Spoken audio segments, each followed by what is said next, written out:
Hey guys, starting out on Monday, we're going to be going with that bench press on the 3 minutes. We have 4 sets of 5, and then we're going to go that 1 set of a max set. That tempo is still 3 down, 1 pause, and go. 5 to 10 pounds up from last week if you were able to perform 6 or more. If you were around 7 or 8, maybe going up 10 pounds, totally fine. But we want to make sure that 4 sets of 5 is totally doable. After that, we're going to continue our pull-up progressions, actually pushing into a little bit of testing here, so max unbroken sets. We have 2 sets, so 1, and then you'll rest, do a max set, picking one of those, starting with the highest level skill that you can do today. And then I want you to work down. Again, this is just a gymnastic tester, so we're just seeing where we're at, seeing how we've improved. And then afterwards, there'll be some optional breath work that'll be done after class, 2 rounds for time, 500-meter row, and 500-meter ski, rolling through that for 2 rounds. Tuesday, back squats 5x6 on the 2.5 minutes at 70 to 75%. After that, we have on the minute for max rounds and reps. You can thank CJ for this one. He gave this to me the other day, and I thought, hey, that looks like a good one. So what we're going to be doing is 7 deadlifts, and then you do 1 burpee, jumping and clap. And then at the top of the next minute, you're going to do 7 and then 2. And then you go 7 and then 3. So basically, you're just adding a burpee to each round all the way to the end. Looking at 16, maybe 16 to 17 rounds of this would be where we're probably going to see people fall off. 15 would be really, really strong. And if you're over 10, I think that's still pretty solid. So anywhere from 10 to 15 would be a good target for today.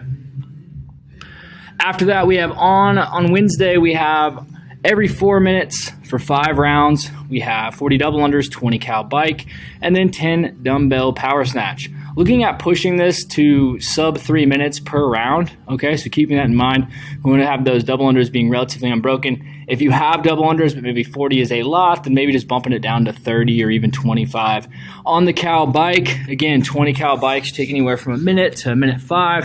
And then we have that heavier dumbbell power snatch, and that's what we're trying to push today, guys, is a heavier dumbbell power snatch. If you're not used to using the 50s, that's what we want you to do today. If you're used to using that, then we're trying to go 70. And again, we're trying to push that, again, to roughly sub 3 minutes. And, like I always kind of push you guys to do is start out at a tough pace, but we want to try to be repeatable. And it's better to get faster each round than to get progressively slower. But ideally, we just hold the same pace each round and maybe push a little bit at the end. After that, we have hammer curls, barbell curls, and banded rows.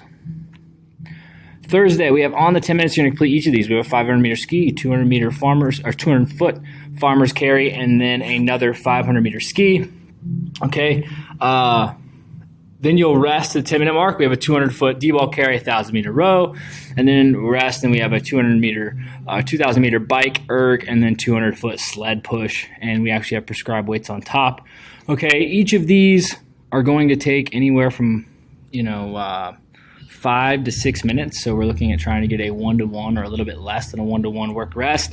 Shouldn't really take longer than 7 minutes though, so kind of keep that in mind, guys. We do want to push the intensity here and get at least a 1-to-1 or as close to a 1-to-1 work rest as we can. Again, that's going to be fairly hard to do on this one, so just keep that in mind. If you don't do it, that's fine, but that is going to be the ultimate goal, is a 5-minute target for each. All right, Friday we have a chipper, 50 cal row, 25 box jump overs, 25 dumbbell front squats, 50 ring dips right there in the middle, and then we're going back through that again.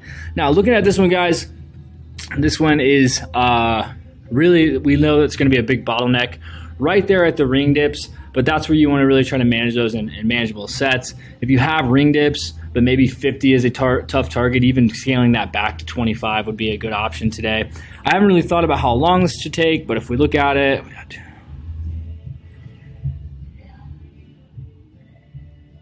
probably somewhere around 15 minutes, 15 to 20 minutes is what we're going to be looking at for a time cap or time target here, guys. But again, starting out, push the row a little smooth. Each one of these movements realistically should be able to move really well into the next one. And then just having that big chunk of ring dips in the middle where we're going to really be pushing that muscular endurance. We've been doing ring dips in workouts. We've been pushing a lot of bench pressing and things like that. Now I want to really see if the triceps and the pecs have been able to adapt and you're able to actually use it in a workout. And that's what we really wanted to see, that bottleneck today in those ring dips. And that's what we're going for. After that, we have hip extensions with a max hollow hold in between.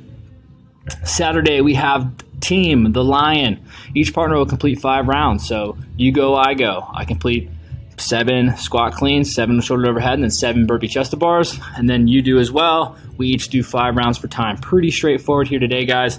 That weight at 165, 115 should be a tough weight, but also should be something that we're doing in like 4-3 for the squat cleans, or as close to it as unbroken as we can. But really challenge yourself there, guys, to really push, knowing that you're going to have a partner to rest and work with.